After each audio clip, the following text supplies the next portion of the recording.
usia pensiun di Indonesia kan masih sangat pendek, 55, 57 gitu ya. Tapi usia hidup manusia sekarang kan makin panjang.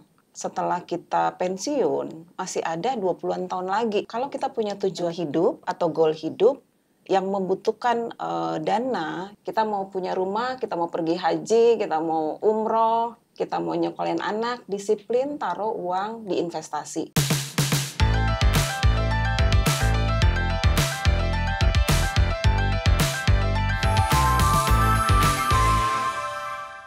Ibu hobinya apa jadinya? Oh, hobi saya baca buku, tapi lebih banyak buku fiksi sih. Buku fiksi? Glenda, ya. Fiksinya apa nih, Bu? Detektif, Oh, yang misteri, seperti itu. sama nih sama saya nih. Tapi nonton film-filmnya juga nggak atas series ya, Bu? Ya, kadang. Oke. Di On? Yep. Thumbs up. Oke. In 3, 2, 1, and action. More than just Hidden Gem, welcome back to Hidden Masters bersama saya Ardina Glenda. Please welcome Sulis Taria Rizal. Ibu Tari, apa kabar? Baik, baik sekali Glenda. Thank you for having me. Thank you juga sudah boleh main nih ke kantor Ibu. Dan terima kasih banyak loh Ibu sudah mau hadir nih acara Hidden Masters. It's our pleasure. Oke, senang sekali akhirnya bisa juga bertemu Bu Tari. Ya, senang juga ketemu Glenda dan tim Mira Asset. Dari seorang CEO, kesehariannya apa aja sih Bu? Kesehariannya ya, saya kebetulan itu morning person. Oke. Jadi saya senang kalau datang kantor tuh pagi, misalnya sekitar jam 8. Ya kesehariannya kalau saya datang pagi, saya pasti langsung ngecek email, yang penting-penting, lihat hal-hal yang perlu saya approve ataupun saya review gitu ya. Kemudian kesehariannya sebisa mungkin saya ketemu dengan klien ataupun prospek klien. Kemudian juga banyak diskusi dengan tim, dengan internal. Kemudian makan siang juga biasanya saya luangkan waktu untuk ketemu dengan klien gitu ya. Kalau tidak ada appointment dan saya makan siang dengan kolega di kantor gitu. Sore itu saya biasanya saya review apa yang hari ini pencapaiannya apa. Kemudian terutama sales gimana di hari ini, dan juga saya pikirin besok itu apa yang perlu saya follow up gitu. Ini wanita karir, keren, ambisius ya. Goal driven banget ya Bu Tari ini. Enggak juga Glenda. Oke. Awalnya muncul interest di bidang yang sekarang Bu geluti. Dari mana sih Bu? Apakah memang dari awal sudah tahu mau bekerja di bidang ini? Oh enggak juga, jadi background saya sebenarnya nggak nyambung ya gitu. Jadi S1 saya itu kimia. Oh kimia, oke. FMIPA gitu kan. Kemudian tapi saya masuk di salah satu manajer investasi. Nah itu by accident atau gimana? By accident. By accident. By accident.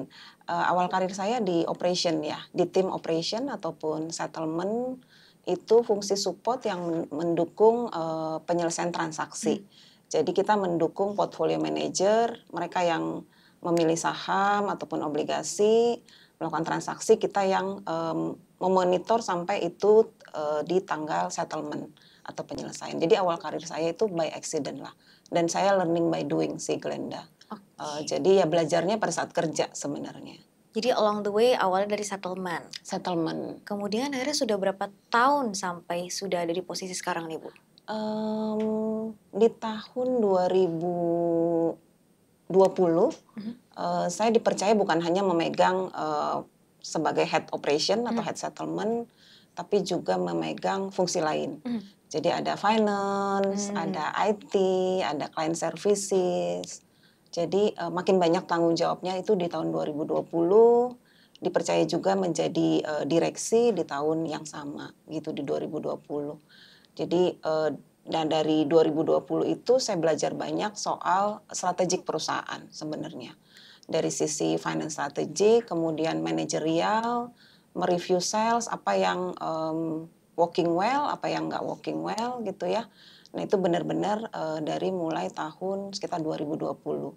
Nah kemudian akhir tahun lalu baru diminta menjadi CEO atau President Director. Oke, kita applause dulu buat Bu Tari, perjalanannya luar biasa. Thank you Glenda. Jadi total Ibu Tari sudah bergelut di pasar modal ya jatuhnya, dari awal langsung pasar modal ya? Iya, dari 2002 ya, akhir 2002. Oke, 23 tahun, itu bukan waktu yang sebentar loh Bu.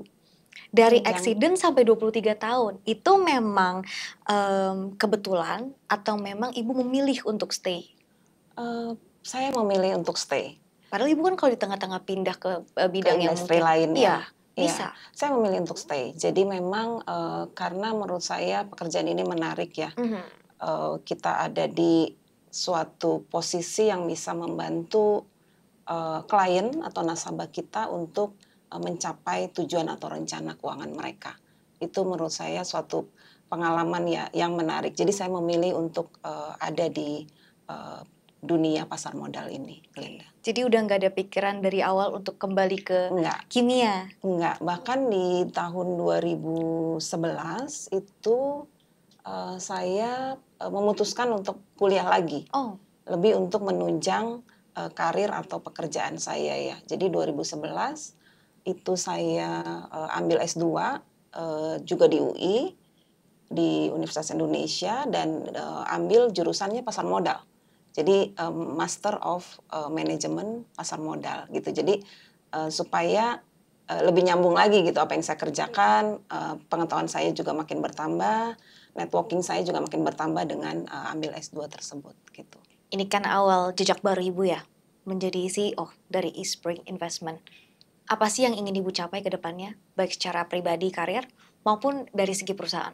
Secara pribadi karir menurut saya ini udah karir yang Udah paling top tinggi ya, ya. udah keren banget ya. Tapi personally saya pengen di posisi saya sekarang, saya juga lebih banyak membantu orang untuk mencapai tujuan karir mereka.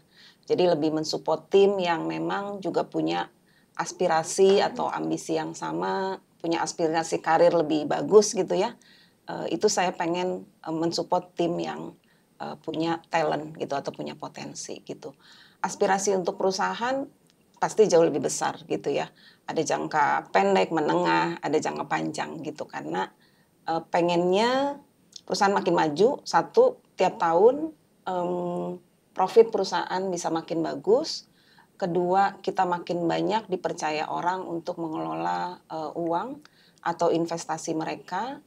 Kemudian juga perusahaan ini berkelanjutan gitu. Artinya apapun strategi saya pada saat saya menjalani posisi ini nantinya bisa dilanjutkan gitu. Jangan berhenti di saya gitu. Karena umur dari perusahaan ini harus lebih panjang daripada umur karir saya gitu. Itu sih Glenda.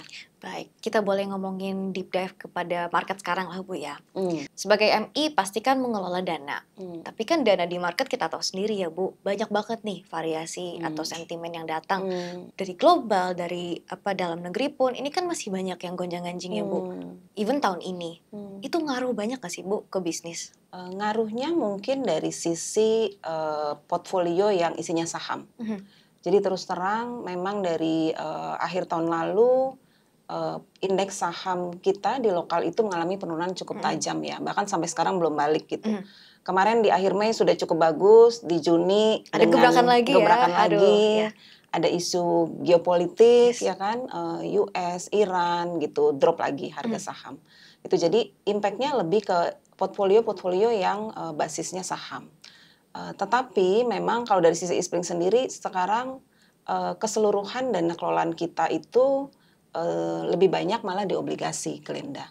Jadi itu cukup stabil, cukup strong dan yield ataupun return dari investasi yang kami tempatkan di obligasi itu konsisten memberikan return yang bagus positif kepada nasabah-nasabah kami gitu. Jadi saham ada impact, yang obligasi tidak, malah lebih bagus hasilnya buat kami. Ya. Nah, di tengah kondisi yang volatil, Ibu ngerasa nggak sih ada perubahan behavior dari para investor? Apakah mereka jadi lebih banyak fear-nya atau enggak nih?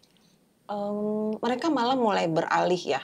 Jadi mulai beralih dari yang tadinya portfolio saham, sekarang mulai banyak nasabah yang menganggap bahwa portfolio berbasis obligasi adalah pilihan gitu, ataupun campuran gitu. Jadi menurut saya behaviornya adalah nasabah mulai terbuka mindsetnya untuk diversifikasi. Which is bagus gitu kan. Jadi mengurangi resiko, mereka tidak hanya menempatkan investasinya di saham, reksadana saham contohnya, tapi juga sebagian mulai masuk di obligasi. Jadi tetap stay invested ya selama Stay ini? invested, jadi hanya pindah gitu ya, pindah ke aset kelas yang lain. Oke, nah ke depannya kita nggak tahu seberapa lama market masih volatil. Apakah strateginya masih sama nih yang Ibu terapkan kepada klien atau nanti bakal ada perubahan nih? Strategi tetap sama, tapi kami berencana juga menerbitkan reksadana contohnya yang campuran gitu. Jadi daripada nasabah yang memikirkan sendiri kapan ya saya keluar dari portfolio saham. Kan kadang banyak yang bingung timingnya juga ya, Betul, Bu. market timing. Sementara banyak nasabah juga sebenarnya tidak punya waktu kan, Glenda. Jadi kami berencana menerbitkan reksadana yang campuran. Artinya serahkan pada kami Ispring Investment sehingga nantinya nasabah itu kita aja yang memikirkan market timing. Karena kalau campuran kan kita punya room yang cukup luas untuk pindah-pindah gitu. Jadi kalau saham lagi kurang bagus, kami sebagai portfolio manager yang akan pindahin ke aset kelas yang obligasi. Jadi ini seperti cocok itu. buat mereka-mereka yang waktunya mungkin nggak begitu banyak, Betul, tetap tidak pengen bisa stay. memonitor sering-sering. Yes, Ya, bisa stay invested tanpa pusing ya, Bu. Oh, saya benar, harus berapa persen alokasinya ke benar, obligasi, benar. berapa ke saham. Udah tenang aja diatur sama Ispring. Nah, Iya. itu kan strategi investasi dari pendekatan perusahaan atau pendekatan Butari sebagai seorang CEO. Nah, tapi secara pribadi Butari invest juga nggak nih? Pastinya harus invest. Oke, pastinya nih ya. Iya. Berarti invest sangat-sangat oke nih ya. Kalau sadar investasi kita harus invest, Glenda. Karena kan satu usia kita dalam bekerja itu ada timingnya gitu ya. Usia pensiun misalnya contoh. Kita akan pensiun di umur antara 55 sampai 60 gitu ya. Usia pensiun di Indonesia kan masih sangat pendek. 55, 57 gitu ya. Tapi usia hidup manusia sekarang kan makin panjang gitu. Usia hidup rata-rata manusia itu sekarang bisa mencapai 77 ataupun 80 tahun in average. Artinya apa? Setelah kita pensiun masih ada 20-an tahun lagi.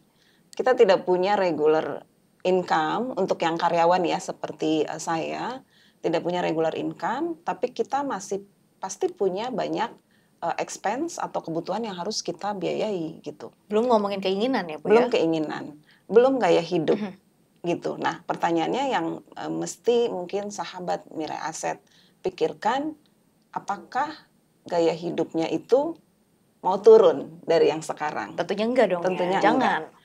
Nah, kalau pemikirannya seperti itu, ya investasi menjadi wajib gitu. Oke, seorang Butari, pengen tahu dong portofolio investasinya seperti apa nih, Bu? Oke, saya fans of memikirkan tadi pensiun. Jadi pertama saya ada investasi di dana pensiun atau DPLK, kedua di reksadana, ketiga sektor lain. Jadi ada yang non pasar modal tapi tidak banyak.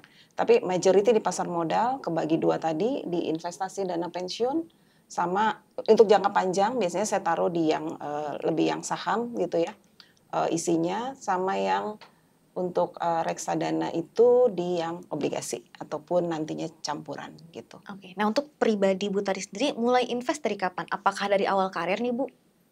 Dari semenjak bekerja di pasar modal lah, setahun 2 tahun setelah masuk pasar Udah modal. langsung tuh ya? Sudah langsung, karena mulai paham bahwa kalau kita punya tujuan hidup atau goal hidup yang membutuhkan dana, ya kita harus investasi gitu. Jadi contohnya misalnya pada saat itu, misalnya pada saat saya menikah gitu ya, kemudian punya anak, dan pasti punya tujuan bahwa anak saya 18 tahun lagi akan kuliah kan gitu dari bayi. Jadi pada saat anak saya bayi pun kita sudah mulai menabung untuk atau investasi untuk dana kuliahnya. Oke, dimulai dari usia yang cukup muda investasi sampai sekarang gitu, karirnya sudah oke banget, sudah puluhan tahun. Udah pernah ngerasain belum, Bu, manfaat-manfaat investasi yang Butari lakukan sejak muda? Oh ya, ada pastinya ya. Jadi ya contohnya kita investasi pada saat kita pengen pindah rumah, beli rumah yang lebih besar, itu kita plan. Oke. Plan, kemudian di tahun keberapa investasinya sudah cukup, kita cairkan gitu. Kemudian banyak juga hal-hal lain ya, tapi beli rumah, anak saya tahun depan akan kuliah, itu kita sudah siapkan dananya dan sudah ada gitu. Jadi kita tidak pusing lagi gitu tahun depan cari uang dari mana ya. Nah, seberapa penting menurut Ibu, terutama buat yang berkeluarga ya, orang tua itu harus planning keuangan dari awal? Menurut saya sih penting sekali, Glenda, karena kita tidak tahu apa yang akan terjadi ke depannya gitu. Jadi bahkan saya banyak sekali pengalaman temen yang bisa meninggal muda ya, sorry ya. Jadi kita nggak tahu sekarang penyakit juga kan Aneh-aneh. aneh-aneh, hipertensi, stroke dan lain-lain, even cancer gitu Bahkan ya. yang kelihatannya sehat bisa Bisa tiba-tiba sakit. dan tingkat stres tinggi gitu. Jadi kita tidak pernah tahu. Jadi sebaiknya kita mempersiapkan gitu. Kalau kita apalagi sudah punya family ya, punya anak. Oke, nah kita menuju ke topik yang lumayan dekat dengan Bu Tari pastinya. Kan Ibu Tari wanita karir gitu ya, tapi ibu rumah tangga juga. Sebagai seorang wanita, pernah nggak sih ibu tuh waktu kerja ada tantangannya atau mungkin ada cerita unik nggak seputar peran Bu Tari sebagai di kantor dan sebagai ibu juga nih? Menariknya, saya rasa semua ibu-ibu yang punya anak, apalagi di masa yang masih kecil ya. Saya bisa bilang umur 1 sampai 10 itu adalah masa di mana anak-anak lebih membutuhkan perhatian kita gitu.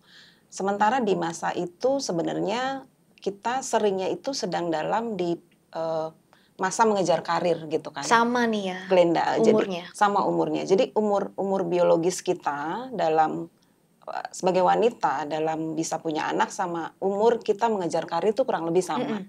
Gitu. Beberapa orang memutuskan untuk memilih, ya kan? Tapi apakah harus memilih meninggalkan karir? Iya. Buat saya sebenarnya tidak harus memilih. Bisa dilakukan sepanjang ada support system. Support system itu apa? Ya harus ada orang-orang di sekeliling kita yang mensupport kita untuk karir kita. Contohnya pasangan gitu. Suami harus support. Bagi wanita untuk berkarir nggak akan bisa karirnya sebagus ini kalau suami nggak support.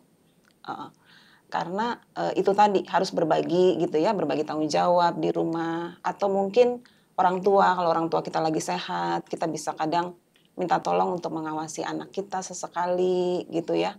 Dan juga ya support system lain termasuk yang kita harus bayar gitu kan, atau hire gitu, babysitter ataupun nanny di rumah.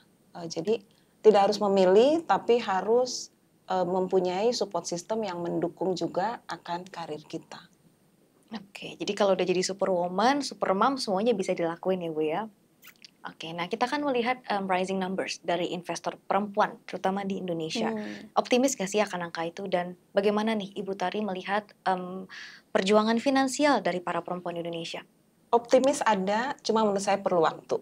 Karakter perempuan Indonesia itu setahu saya tidak akan stand up meminta promosi, contohnya. Itu beda sekali sama laki-laki. Balik ke masalah kultural lah Bu ya? Iya, betul. Jadi jarang sekali perempuan, dia tahu dia bisa dipromosi, contoh menjadi head atau menjadi direksi level gitu ya. Punya kemampuan bagus, manajerial bagus, tapi tidak akan berani meminta. Gitu. Tapi kalau laki-laki berbeda. Mereka akan berani meminta meskipun bahkan kemampuannya bisa aja sama atau lebih rendah daripada college-nya atau peers-nya di kantor gitu ya. Tapi itu karena culture perempuan ya di Indonesia atau di Asia ya masih seperti itu gitu. Tapi mudah-mudahan pelan-pelan bisa berubah karena wanita itu, pemimpin wanita biasanya lebih care. Tingkat caring-nya itu tinggi dibanding pemimpin laki-laki gitu ya. Lebih simpati, lebih empati gitu. Hanya menurut saya itu tadi challenge-nya perempuan tuh lebih pemalu gitu ya, lebih nggak minta aja gitu untuk berada di posisi tertentu. Bu Tari boleh dong kasih tips kepada sahabat Brastet terutama para perempuan yang berjuang nih untuk karir dan keluarganya sebagai seseorang yang sudah sukses menjadi CEO. Satu tipnya adalah punya orang-orang terdekat untuk menjadi support system dari sahabat Mira Asset. Kemudian yang kedua adalah disiplin. Disiplin artinya dalam dua hal, dalam profesional dan juga dalam personal. Disiplin buat saya apabila kita dikasih suatu kepercayaan untuk pekerjaan tertentu, disiplin untuk menyelesaikannya. Dan itu akan menjadi pondasi yang kuat dalam karir. Karena kita akan dipercaya. Kita dikasih mandat, kita sukses menjalankannya. Disiplin dalam personal, dalam hal investasi tadi. Disiplin sesuai tujuan investasi. Kita mau punya rumah, kita mau pergi haji, kita mau umroh, kita mau nyekolahin anak, disiplin taruh uang di investasi, baik di reksadana maupun investasi lainnya. Kemudian yang ketiga, terakhir, be open, be honest sama line manager atau supervisor, dan minta feedback apa yang hal-hal perlu dipersiapkan supaya kita ready untuk di posisi tersebut. Jadi menurut saya itu tidak ada yang tidak mungkin untuk perempuan untuk harus memilih antara di rumah ataupun bekerja. Kita bisa lakukan dua-duanya, tapi selama kita mungkin menjalankan hal-hal tadi. Oke, luar biasa inspiring nih ya. Semangat para perempuan di luar sana, kita bisa. Bu Tari, kalau saya boleh tanya, definisi mapan buat Bu Tari apa sih? Saya bagi dua hal. Satu, mapan secara finansial itu lebih gampang ya. Artinya kita punya rumah, kita punya kendaraan, kita mau beli apapun punya uang gitu, itu mapan. Bisa dihitung lah ya. Secara finansial bisa dihitung. Kita butuh berapa, yaitu mapan secara finansial. Mapan secara emosional atau spiritual itu yang lebih sulit diukur. Kadang orang itu mapan secara finansial, tapi secara spiritual atau emosional tidak happy gitu. Kenapa? Mungkin karena dia tidak ada tempat berbagi, dia tidak ada orang yang care dengan dia gitu ya. Tidak ada orang yang pada saat lagi tingkat stresnya tinggi bisa curhat atau apapun gitu. Jadi mapan buat saya ada dua, mapan finansial atau mapan emosional atau spiritual gitu. Sangat ideal kalau kita bisa mencapai keduanya. Oke. Nah, satu lagi nih, kalau tadi mapan, sekarang definisi sukses untuk Ibu Tari. Oke. Ini balik ke yang tadi ya, antara karir wanita harus milih nggak sih berkarir sama mungkin jadi ibu rumah tangga gitu ya. Sukses juga ya ada dua hal tadi, sukses secara profesional sama sukses secara personal. Sukses secara profesional yaitu tadi, kalau kita bisa terus berkarya di bidang pekerjaan yang memang kita memilih untuk di situ. Sukses secara personal ini yang lebih berat gitu. Saya masih in a journey untuk bisa ke arah situ, tapi pengennya apapun yang saya dapatkan di dunia ini yang Tuhan berikan itu bisa mendukung atau mensupport saya untuk kebaikan. Thank you, Tari. Kita menuju ke segmen yang lebih cair ya. Ice breaking kita games kali ini ya Bu ya. Okay. Tipsnya what if, bagaimana jika? Yang pertama, kalau Ibu Tari menemukan pintu kemana aja, pertama kali Ibu bakal kemana nih? Ayah saya udah meninggal. Kalau punya pintu Doraemon, saya mau ketemu ayah saya. Berikutnya, Ibu Tari terjebak di film favoritnya Ibu Tari ini. Tapi Ibu harus menjalani kehidupannya nih sebagai si karakter. Film dan karakter apa yang Bu Tari bakal pilih? Dulu ada series namanya Sex and the City. Saya suka karakter Miranda. Oh, oke. Baik, kita ke pertanyaan berikutnya. Bu Tari terjebak di pulau terpencil dan cuma bisa bawa LK satu sektor, ya, atau satu perusahaan. Perusahaan apa yang bakal Ibu pilih? Bank. Bank. Yeah. Oke. Berikutnya, Bu Tari punya mesin waktu. Kalau bisa balik ke masa lalu, investasi apa yang bakal Ibu lakukan? Emas. Emas. Oke, nice. Bu Tari, terima kasih banyak buat nasihatnya dan waktunya. Sama-sama. Thank you Glenda Baik. untuk kesempatannya. Tentunya. Dan sahabat Raset, itu dia tadi perbincangan kita bersama dengan Ibu Sulistari Rizal. Kalau kamu suka sama episode kali ini, jangan lupa like, comment, share, dan tentunya subscribe ke YouTube channel kita. The world is changing, so let's aim higher and bigger. Kita akan jumpa lagi di episode Hidden Master berikutnya. Bye!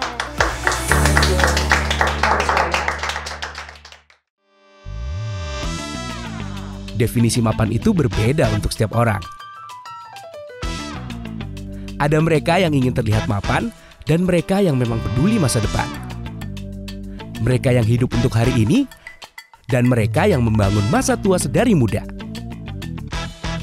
Mereka yang pusing karena efek inflasi dan mereka yang santai berinvestasi. Aplikasi M-Stock hadir untuk mereka yang ingin jadi mapan. Perkuat kendali keuangan dengan produk investasi yang beragam. Dan pantau semua pergerakan dari satu aplikasi. Baik bagi pemula maupun pemain lama. Saatnya jadi mapan bersama M-Stock dari Mirai Asset. Download aplikasinya sekarang.